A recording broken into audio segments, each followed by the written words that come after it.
Qu'est-ce qu'une immunothérapie?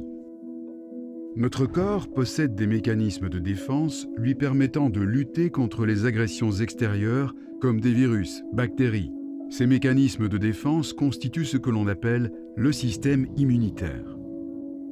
Lorsque nous sommes confrontés à une attaque de bactéries ou de virus, une réaction de défense se met en place au cours de laquelle différents globules blancs jouent un rôle important.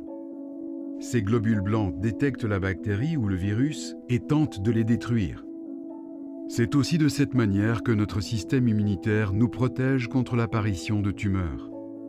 Normalement, notre système immunitaire est capable de reconnaître et d'attaquer les cellules cancéreuses.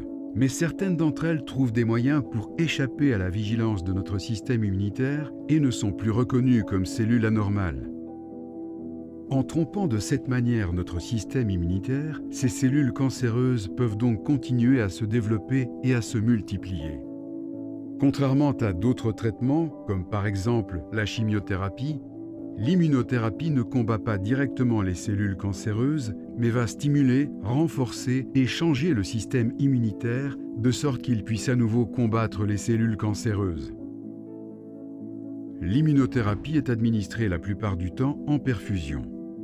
L'immunothérapie peut être administrée en monothérapie ou en association avec, par exemple, une chimiothérapie ou un traitement oncologique sous forme de comprimés.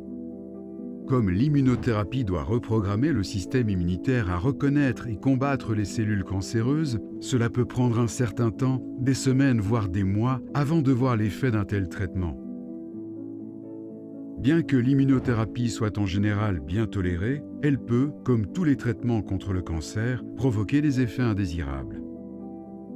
À cause du mode d'action de l'immunothérapie, il arrive que le corps ait une réaction excessive et s'attaque aussi aux cellules saines. Certains organes peuvent, de ce fait, être le siège d'inflammation. On parle alors de réactions auto-immunes. Ces réactions peuvent apparaître partout dans le corps, mais dans la majorité des cas, elles surviennent au niveau de la peau, du foie, de l'intestin, des poumons et de nos glandes. Elle peut se présenter sous forme de plaintes qui, à première vue, semblent anodines, comme par exemple des démangeaisons, des douleurs au ventre, des diarrhées, une toux ou de la fatigue.